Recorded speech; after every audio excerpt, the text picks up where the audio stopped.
Hello and welcome to the Cinema Savvy Movie Podcast, the channel for film reviews, discussions and everything in between. I'm Chris Garner, joined with my co-host George Aldridge, and this is our shorter midweek film club show where we review the nominated film from our main show. Our main show this week was the amazing Mad Max Fury Road, so our nominated film always has to tie in with our main review. George, this week it was your pick of the film. You picked the 2011 film Warrior, directed by Gavin O'Connor. So tell us the reasons why you picked this film in particular. Well, we have to tie it in, and I went straight for the Tom Hardy main character role, which is one of his best performances to date. He's had many of them, but I thought it'd be interesting to do a sport film because we haven't really spoke about them, and you don't get that many good ones. So it's interesting to have another watch of that, which is a great film. And it's also kind of going in line with some of our other film club shows where we review the not so not well known films, but just they didn't get the success that perhaps they needed to or should have done. Yeah, and they're all severely underrated films. That's what I enjoy about this midweek show. So hopefully we can get more people to see them. You know, that's what it's all about. Exactly, they're all great films as well. Like, we don't pick bad ones. But before we get into the main review, actually, you went to a DC TV convention called City of Heroes in Birmingham. So why don't you tell us a bit about that? Because I know that you met quite a few famous faces there. Yeah, so the main shows that were on display, there were Arrow and Flash, which I'm big fans of, and Gotham. So the main cast of Arrow there, which was awesome, a few of the main cast of Flash, and a few of the main cast of Gotham. So got to chat with them all, get signings, pictures, stuff like that. Q&A had a great time, but also Jason Momoa was there, who is famously Khal Drogo in Game of Thrones, and also Aquaman in the upcoming DC Universe film. But what was interesting when I was there was to chat a lot about the politics behind it, because obviously the TV was going to be different to film. In a meet and greet of one of the characters, he told us why, and he literally said it's a money thing, that if the TV characters go make the film, that will naturally make the TV show more expensive because they'll now be mega film stars. So it's not them being greedy. He says it literally just naturally they'd want more, which would harm the show. So it's interesting to hear it from a different perspective.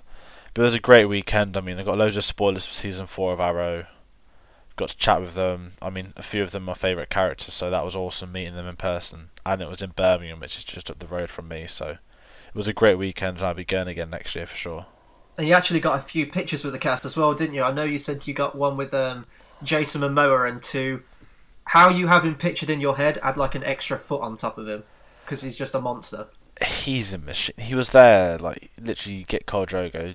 He's still got a beard, but not a fully formed beard. He said it was fake, which kind of ruined it, because I always thought it was real. But then he's just there, like, a hat on top, so he looks even bigger. And then he's ripped to shit, like his arms are sticking out of whatever he was wearing, and then he's just there like drinking the whole weekend of pints. And he was loving it. He said that he would want to be an Arrow, but obviously he can't. But it was a great weekend, and it's nice that, because there's never been a convention, they said, for something like that, like Arrow on its own, rather than be at the main Comic Cons.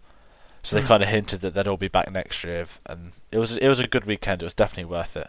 So did Jason Momoa actually give any details or any bit of information on Aquaman at all, or? Yes, he says he's very fast underwater. Oh. He couldn't give a lot away. Yeah, I guess so, yeah. He says he hasn't even seen the fight of Batman v Superman yet, so he's excited to watch it, and he's excited for the Aquaman film as well. But he says his character's a badass. Oh, sweet. And Momoa just... he was so good in Game of Thrones. I know. He's just brilliant. I mean, the Conan remake that he was in wasn't great, but he seems like a genuine guy as well. He seems like he'd be pretty cool to meet. Yeah, he says it as it is. So at the Q&A, someone goes to him, I think you were a better Conan than Schwarzenegger. He's like, don't be silly. It's like Schwarzenegger's a legend. Yeah. He was like, it's a different interpretation anyway. But I got to ask him a better question. I said, who'd win in a fight, Aquaman or Khal Drogo? And then the whole Q&A session just went silent. Everyone's like, ooh. And then he eventually picked Aquaman. I suppose you kind of have to at a DC convention. That may have actually taken one of our future film fights on our main show. But, that's gonna be a good fight when that happens, I tell you. Oh, that'd be brilliant. And speaking of fighting, why don't we get into our main review, because this film's got a lot of it.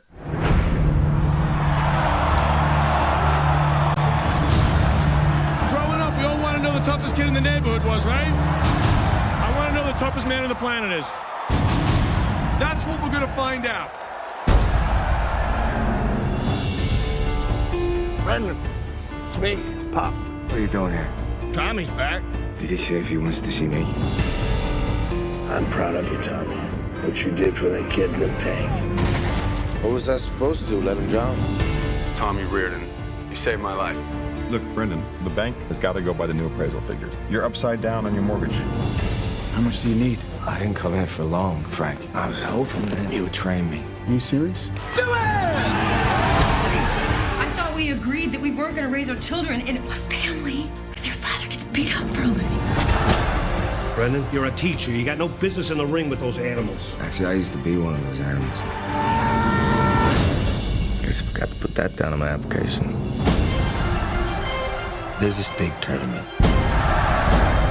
Top 16 middleweights in the world. And when it takes all, I'm gonna need a trainer of that much you were good at. Frank, I need this. I got a family to protect. Everything I do is for them. Mom needed you. I needed you. You're my big brother. You bailed on me. I was a 16-year-old kid. What the hell did I know? You had a choice, okay? You had a choice. War hero Tommy Reardon, who has become an overnight sensation, and Brendan Conlon, the physics teacher, they pulled off a miracle. You can do this. Whatever you say it. I can do this. Yeah, so Warrior it's almost as you said earlier, a modern day Rocky film. Yeah. You've got a big MMA competition and a heavy underdog who luckily gets his place in the competition. So the film kind of stems from there. However, this focuses on his rather poor background as a family. Poor as in wealth, and also his connection to his dad and his brother. So it's interesting that the character development alongside MMA fighting makes for a fantastic film, and it all comes down to the characters. Oh yeah, and if we're comparing this to the, like the original few Rocky films, this is definitely, in my opinion, the modern day Rocky. It's got the heart, it's got the soul of what the first Rocky film was, and if you're making a fight film such as this, like sports film, you really need to empathise and care for the characters that are fighting. And that's I still love the middle few Rocky movies, but that's kind of what it was lacking. Stallone was always the good guy going up against the big baddie. This one here, they introduced the stakes for both the fighters and what the prize money means to them. And then you throw that in with the strained relationship with their father, played by Nick Nolte. And it's a great film for fighting, but it's also such an emotional movie that it's so good in how it balances the intensity of the fighting, which is just amplified by how great the performances and the characters are in this film. Yeah, I think coming from Tom Hardy, which is what it's based off, he's introduced as he comes home on his doorstep. He's just come out of the war in Iraq, and he just says to his dad that I'm going to start training again. So you immediately get the father connection where he's only seeing his dad because he needs him as a trainer, which he later says in the film. He says, you're nothing. You're just the old man I train with. Which is quite sad because although Nick Nolte was clearly a terrible father to the two characters, you just feel so sorry for him. And I mean, he's a recovering alcoholic. He goes on about how excited he was. It was 1,000 days clean. And then you introduce this dynamic. The sons just don't care. So there's clearly a lot of background information that we're not told. And there's that opening scene where, as you were saying, Tom Hardy comes home and you have that conversation with him and Nick Nolte.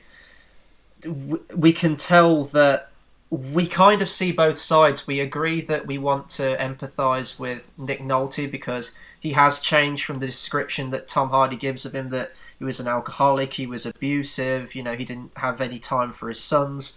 And now we see him changed, and as you said, he is 1,000 days sober, and he's recovering, and he's doing the best he can, and he's trying to mend the relationship that he never had with his sons.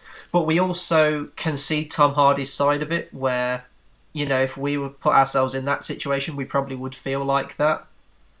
And it's just the emotional drama between these characters is perfect in this. And right from the get-go, this is like one of the opening scenes in the film. We know that we're in for an emotional drama in this sports film, which is, what you want from it, really. Yeah, and obviously, as much as drama is, this is also an MMA film. Yeah. So everyone knows who Tom Hardy is. You don't mess with him; he'd be able to knock us all out. When you first meet him in a fight scene, he's just at a normal gym, and he just offers to spar with I think it was a #1 contender for a championship. Yeah. And Tom Hardy just annihilates this mainstream fighter. He just humiliates him, makes it viral on YouTube. And then with that scene though, although you get the beatdown of him, you get the first batch of editing. And this film uses... I read somewhere that it took about a year in post because there were so many cameras being used for the fight scenes. Bet, yeah. There were so many, obviously, takes of the fights where there was so much footage it just took them a lot longer than they thought to get around it. So you introduce that, and what it does, it might be a slow punch, but the film makes it feel about 10 times quicker through changing the cameras, which works to its advantage even at a stage like that when it's just sparring. That editing technique evolves right till the end of the film when they're in the fight for $5 million. The editing gets quicker and more painful, and it's just fantastically edited. But then going back to the character of Tom Hardy, when you introduced him as a war vet, he doesn't care. He goes in, he fights, he leaves. He does it in training, he does it in the fights. And that kind of sums him up as a character, because you can say it's like the person. Tom Hardy's like that in real life. And this is the family dynamics. He is the complete opposite of his brother, played by Joel Edgerton, who has a family background. He's got 2 young daughters. One of them has had medical treatment in America, so he's got no money. They're about to be forced out for eviction. So you introduce straight away to the 2 backgrounds, different characters, but they're related. And it all again comes down to the father trying to connect with them, which is how they sort of transfer the stories to the audience. Because one minute you're following Tom Hardy, and then Nick Nolte goes over to Joel Edgerton's house, and you follow Joel Edgerton for a bit. And the film strikes the balance between the 2 brothers perfectly. I think each gets enough screen time, you empathise with both of them, and it's a real nice visual cue in the films. Like when you was explaining that Tom Hardy, after he beats down on the people in the cages, he just storms out, he's so focused, he just, I've done the job, that's it, that's all I was here for, leaves. Whereas Joel Edgerton's character, towards the middle bit of the film, he always has the glances at his dad, and his dad's offering words of encouragement and stuff like that. And Joel Edgerton is just brilliant in this film. He's not been in loads of films, but this is definitely my favourite role from him. And we do feel bad for his situation. I mean, he's a family man. He's had a completely different, although he came from the same upbringing as Tom Hardy, their future and their careers are just completely different. And Tom Hardy almost he resents his brother for the life he's got. I think he says he was 16, he met this girl, he left the house, got married to her, he's had kids, he's built a house, he's a teacher. And then Tom Hardy, I think the way I interpret it is that he came from this really destructive household upbringing, and he just couldn't shake that, so he goes into the army, where he's kind of surrounded by that all the time, and it really builds him up as like a hardened person. He sees that the only brothers he has are the troops he fought alongside in the war, and they're the only people he's got, really. He never had a relationship with his dad. He had a strained relationship with his brother. He says in the film his brothers are the soldiers he fought with.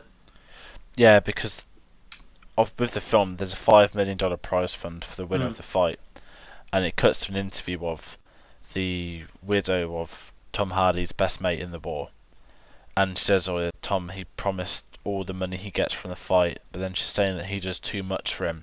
So with Tom Hardy, as the backstory gets deeper, you connect with him more and you want him to win more.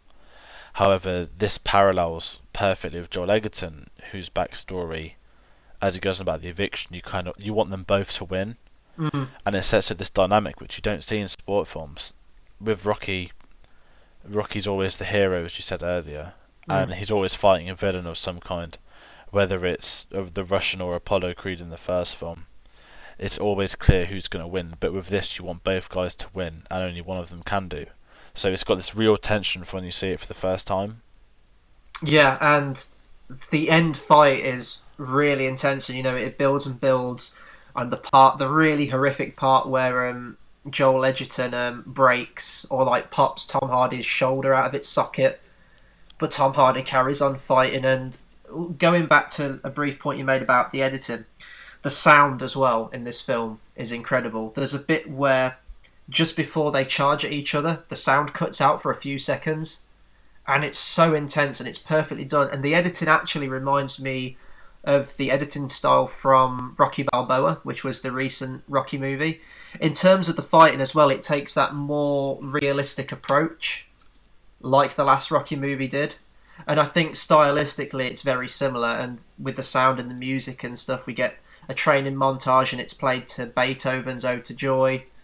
And yeah, it's just so good how they, because the film's so strong in its drama and its character building with the relationships between them, it makes the end fight so much more satisfying because you're emotionally invested in both parties fighting.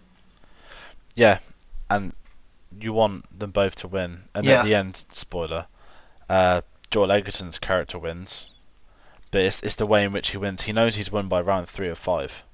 He pops the shoulder, but then there's Tom Hardy, who's got one hand up in his fighting stance, the other one's clearly gone, and he's just there like trying to fight through the pain, and you can almost like feel it watching the fact that Joel Edgerton won't punch him. He's telling him that you need to stop, but Tom Hardy won't back down. And then it's when he does this kick to the face where he goes down, you just know what's going to happen, and he's there just like screaming like, "Oh, I love you, Tommy," while got him in a headlock, making him tap out for the win. And it just introduces this like family dynamic which hasn't been seen on screen before. And it's a perfect ending to that. It completely ties up their relationship. Now there are some things I do want to go into the ending. It doesn't completely tie everything up. Like, we don't know the fate of Tom Hardy's character. Like, what happened to him? Did he get arrested by the military police? Or we don't really see an end resolution between them reconciling with their father. It's kind of all left to our imagination. And do you think that's the best way for the film to be? I mean, it ties up... the film does what it sets out to do. It rebuilds this relationship between the two brothers. But do you think it could have maybe benefited with like an epilogue scene to show everything tied up? No, I think it ends perfectly with the two brothers that reunited, walking out of the fight together. Because it would have really, to have it end on that high note. Whereas if they would have left it 5 minutes, you'd have had the fate of Tom Hardy and Joel Edgerton's character, but you don't need that on to be seen. It's heavily implied what's going to happen, so to have it finish with the fight, it's just perfectly done, I thought. And then the music as well they play. Oh, it's brilliant. But you're right about that. It could have done with that scene, but I think it would have harmed the final outcome of what we get to see. And I think perhaps the fact that we don't see what happens, the uncertainty of it, plays well with the uncertainty of their situation. I mean, everything's not going to be all lovey-dovey after the film finishes between the father. It's going to take time to rebuild it. And we see the first signs of that where this scene just... manly tears are shed in this film. I'm not even ashamed to admit it. The scene where Nick Nolte breaks down. Him and Tom Hardy have an argument in the casino, and Tom Hardy basically just says, like, you're worthless, go away, you weren't there for me then, I don't need you here for me now. And it's the scene where Nick Nolte relapses and gets drunk, and he's listening to the audio tape of Moby Dick, and that... Nick Nolte in this film, he deservedly... he was nominated for the Academy Award for Best Supporting Actor, and man, he deserves it just for this one scene alone. Oh, he was fantastic in it. It's when you follow Tom Hardy, because we don't know that Nick Nolte's been drinking again. You just get Tom Hardy walking into this room and you see the bottles on the floor, and it's all a mess. Then there's just Nick Nolte like running around, like he's like crying because he's obviously angry that he's been drinking, but he's drunk at the exact same time. So Tom Hardy's almost like sorry for him, and because his character's so like emotionless, he just kind of takes him over, like sits with him in the bed, and he kind of like helps him. Yeah, he like cradles him. Yeah. And then it's just this like the father-son connection that he clearly never had with him. So it's quite like daunting to see it on screen for the first time. But it's the fact that Nick Nolte had talked about how he was free now. He's trying to reconnect with his family based off that, and it's all been thrown away in that one scene. And you know, Tom Hardy shows so, as well as Nick Nolte, Tom Hardy shows so much of a range in this film. I mean, he must have trained like a beast for this film. When you see him in the cage before he goes out to fight, he's like pacing up and down. He's like a wild animal, really animalistic. But then he also plays these scenes so well. There's the scene we just talked about with Nick Nolte, the scene in the casino, and the scene where he confronts his brother on the beach. Yeah, just before the fight starts. Yeah. It's an interesting character when you meet him, because it's a tense scene with the brother where you get your split allegiances out. I think as a spectator you like both of them up until that scene, and then you pick your favourite based off who says what, which is clever from the director, because it's so perfectly done where Tom Hardy's like, oh, you left, we needed you. He's like, well, I've got a family now, like you haven't met them or anything. So it was just great to see this family dynamic played in a $5 million stage. And then, as a spectator, I think they just manipulate you to pick who you want to win. But one of the only issues I have with the film is that, as fantastic as it is, I love it, I think they spend a bit too much on the drama at the start. Not into a degree, but it's perfect for what it does. However, there's a few scenes which they could have easily cut. What in particular? It's when he gets off the phone with Joel Edgerton gets off the phone with the MMA boss who gets him a role, and his wife's like, oh, you didn't even tell me, blah blah blah, family household argument. I mean, it's already established that she hates him fighting, and there was just like another like 5 minutes that was added on, which is like, oh, I'll be watching it at home, so it shows her watching it at home, but then the next day she goes over there to watch it. So there's a few things where it's perfect once you get past that first half. It's just a tad too slow at the start. I think if you'd have moved 2 or 3 scenes, it would have flowed better. But I still think it was a fantastic film. And honestly, is her name Tess? Joel Edgerton's wife in it. Yeah. Honestly, I really dislike her character in it, because to me, she's the most underwritten out of all the characters. Perhaps she's the classic stereotype of, oh, don't fight because, you know, that was your past. We don't need to fight. We can make our way. And it's like, you should be supporting him because he's fighting for your family and to keep the house. Like, what other alternative do you have? Yeah, it's like she's there and she's, oh, I'd rather be poor. And you sit there thinking, like, you're going to get kicked out of a household. You've got 2 young children, one of them who's been ill, and you're getting upset that your husband's going to take a few punches to make you $5 million. It's just got that level where they're just trying to create an extra drama when you don't need it. The father. Sorry, carry on. No, and I was just going to say, and by the end, anyway, she's there at the stadium cheering him on anyway.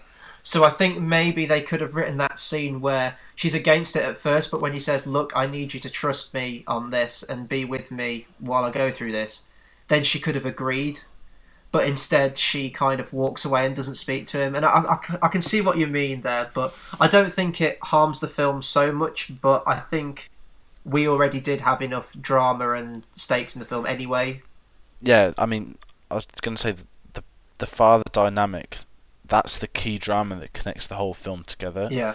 You could essentially just have that one dynamic with the 3 male leads. You didn't need the household stuff. It's nice that you get a bit of development that she's upset, but it's just irrelevant to the outcome. It just takes you away only for a minute or two. It's a minor issue, but it's one of them where if that had been gone, you would have just had almost a perfect film. I mean, the family dynamic, another scene that comes to mind for me with Nick Nolte again is the scene where he drives up to Joel Edgerton's house and he sees his grandkids. Yeah. And he really wants to go and meet them because he's never really properly seen them or when they were just born, maybe. And you feel so bad for Nick Nolte because, you know, the guy's trying.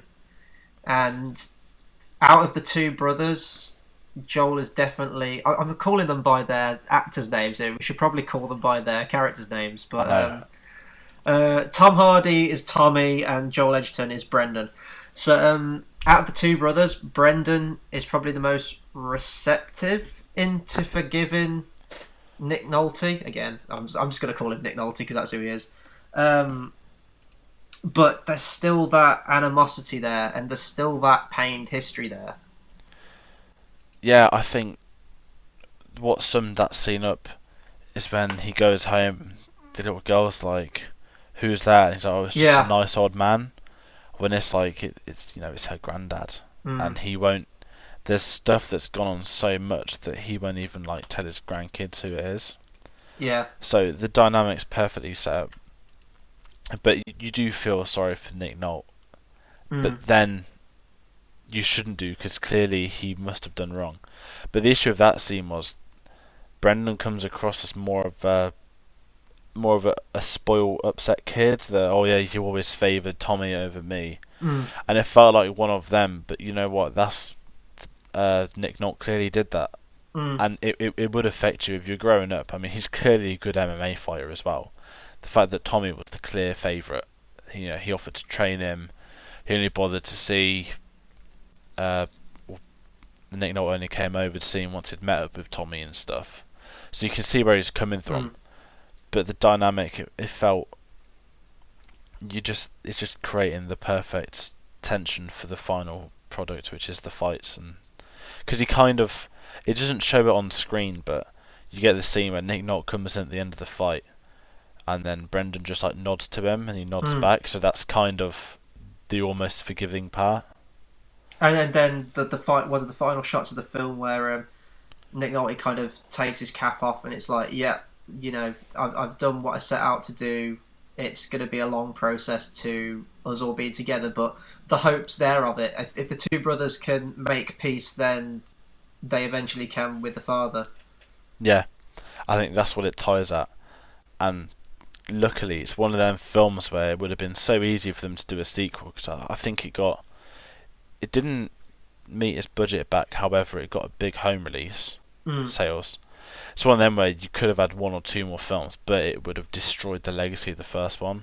I don't know if this is a cult classic, because I know plenty of people that talk about this film and really love it. I don't know. It came out September, so in 2011. I'm not sure what came out alongside it, but September's usually a pretty slow month, so I don't see it being up against much. Maybe it was advertising, maybe it was just a poor time to release it, but I know plenty of people that love this film. Yeah, everyone I've spoke to loved it, and they just praised the performances. I think it's become a cult film, but when people think of cult films, they think of ones that like mental like sort of film buffs are into, if you know what I mean. Yeah. Whereas if this is like a cult, I think among like sort of Tom Hardy fans for a start. But also there's a lot of people that do a lot of sport, especially MMA, boxing, that love this film. So I think the cult status stems off that. And really, there's not many out there, really. I mean, with boxing films, you tend to just have, you know, your Rocky films. But with MMA, it's just kind of... We've never really seen films about it. I mean, we have plenty of films about baseball and all that kind of stuff. But so it was nice to see them take it in this direction. I mean, this could have just been another boxing movie, but I think if they'd have done that, this film already gets a lot of comparisons to Rocky, but I think then that would have been too on the nose. Yeah, I think with this, MMA's, or especially UFC, it's a newer sport. Yeah. Because what you get 4 years ago, it wasn't big. And in all honesty, to the world, it's not massive now. However, you're getting more and more big names, such as like Ronda Rousey, Brock Lesnar. There's been a few big fighters there. So it's a film that they would have brought out today, it would probably made a lot more money. So in a way, it's almost ahead of its time. That's what I see it as. Yeah, and it holds up perfectly as well. Oh, definitely. And I know Nick Nolte was up for Best Supporting Actor, but I think, you know, I can't remember what came out 2011, but to me, this could have been contender for Best Film, because it's such a beautifully written character piece. It's well acted, well shot. I never find myself getting bored by the film. It's perfectly paced, and it's, you know, it tells a really emotional story, and I think it would have been nice if this film had got a little bit more recognition. But as I say, I still know plenty of people that love it and talk about it, and it's got to be up there and easily top 3 best sporting movies of all time. Oh, for sure. Definitely, I think I place Warrior well above the other Rocky films. There's far more going for it. As great as Rocky is, it's abundantly obvious what happens and what it is. It's Stallone's ego. Whereas I think you have a director's project that he's clearly wanted to do for a long time, because you don't just make a UFC film like that off the spot. He'd have had that planned. It's an original film. There's no previous material. It's just literally, this is MMA. We're gonna fight. We've got family problems, etc., etc. It was something new. But then you're right about the Oscars. Maybe not Best Picture, but certainly ones like editing. It's good to see the supporting actor nomination. But I think it was in... I think the year it came out would have been when The Artist won the following year. But remember that was a... It wasn't a brilliant year for Oscars. No. It was a weak year, I think. But you're right, that could have had a Best nomination, for sure. Definitely the best sporting film of all time. And really, there's just one other bit I wanted to get your opinion on the film. Throughout the film, there's the theme of Nick Nolte listening to the audiobook of Moby Dick.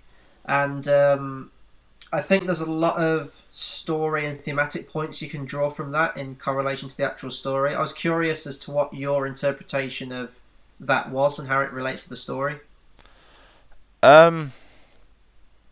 With me it's different because I didn't clock on it was Moby Dick till you said it. Oh, right. What I saw it was Nick Nolte was drinking and he would have been listening to the audio tapes he had when he was getting sober. So you'd have had like the two personalities fighting each other, which is where he's like screaming and bloodshot and crying and stuff. So I thought it just played into the calmness of the sober Nick Nolte versus the drunk version. Well, I think the story of Moby Dick is quite a good one to have Nick Nolte listen to. You were saying about the conflict of the alcohol and like sobriety and all that kind of stuff, and I think that kind of fits in with Captain Ahab trying to chase down the whale. I don't want this to get too artsy or pretentious, but I think it was an interesting choice of picking this story. And the fact where he says stop the ship and he's going, insane, he keeps saying like stop the ship for God's sake. I think that is almost a way of saying that like he's almost shouting back to his old self to stop the drinking then, so that he couldn't have got to this point now and he would have had a healthy relationship with his sons and everything would have been fine. And I think that was just a kind of plea for the help and like pleading to his older self. Yeah, I mean I understand that because they wouldn't have just picked that story for no reason. There's always something there why they pick it that it is seen in the film throughout. I just never clocked onto it, but it's a good point on that. It's like the first time I watched it I never really picked up on that, but then when I was watching this in preparation for this review, I kind of was picking up on things more and thinking, oh, that's an interesting choice of that story, and I was trying to think how it tied in thematically. Yeah, it works well. I can't really delve onto it because I don't know it as well. Yeah, but that's my minor thing with that. But yeah, I don't know if there's much else we can say about it really. I mean, should we just go into final thoughts, or if there's anything you want to say? Oh, one really really quick thing I want to say. Kevin Dunn, who plays the other teacher. Oh, in the film. Yes. He's great, and you know what? Even though he's in Transformers, he's always one of those actors that keeps coming up in stuff I watch, and he's just so enjoyable to watch in every film he's in. He's great for that. I mean, come on, as much as you hate Transformers, he's fucking hilarious. Yeah, he is. It's that scene when he takes Sheila Booth round. He's like, "Oh my god, you're getting me a Porsche." It's like, "No, I'm not." He's just like trolling him. Yeah.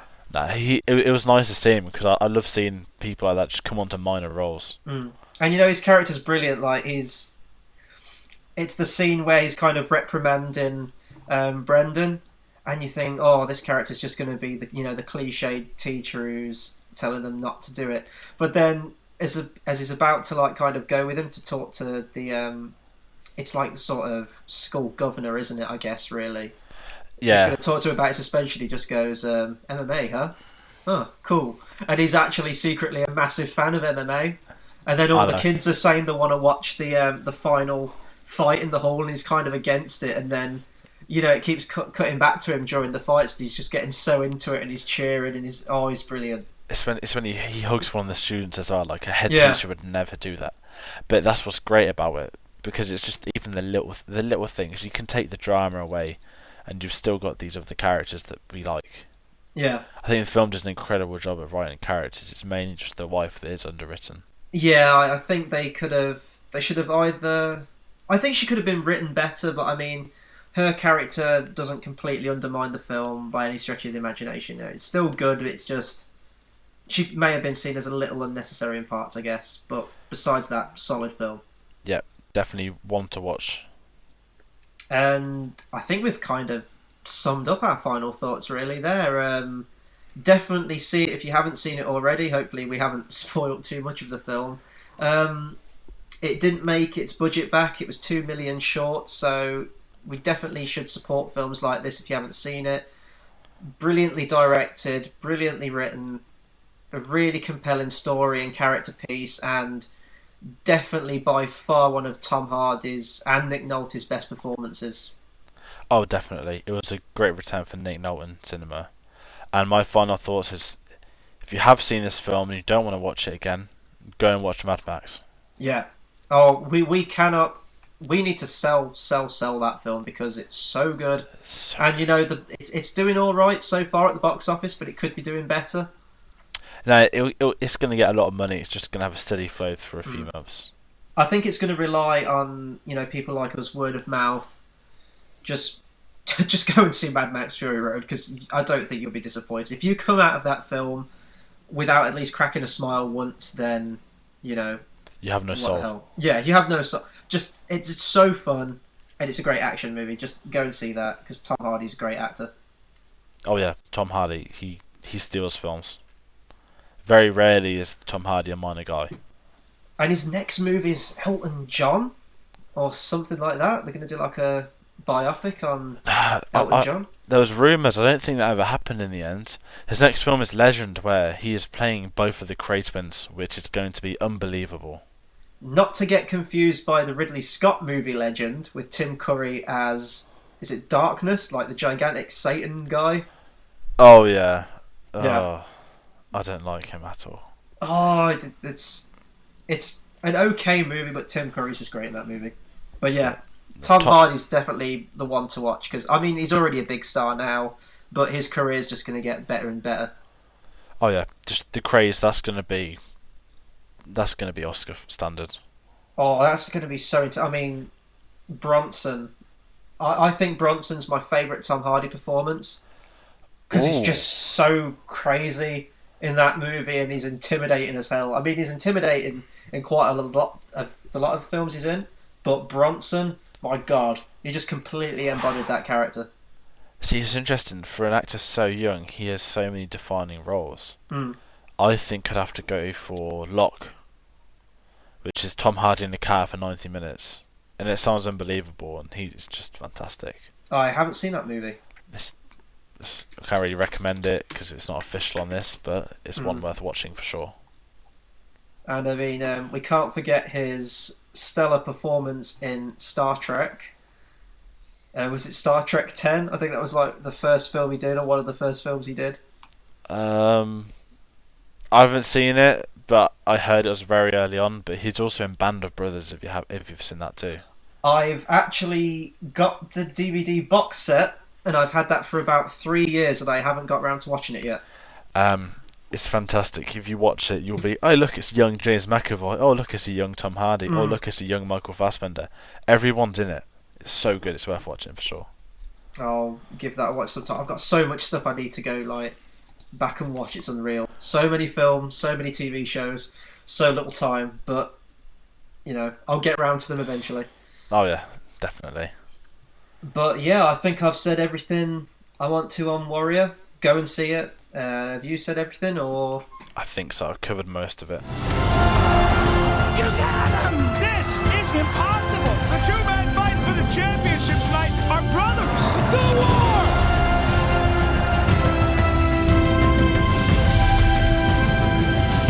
Are we here to win this fight? Because if we're not, I will throw in the towel.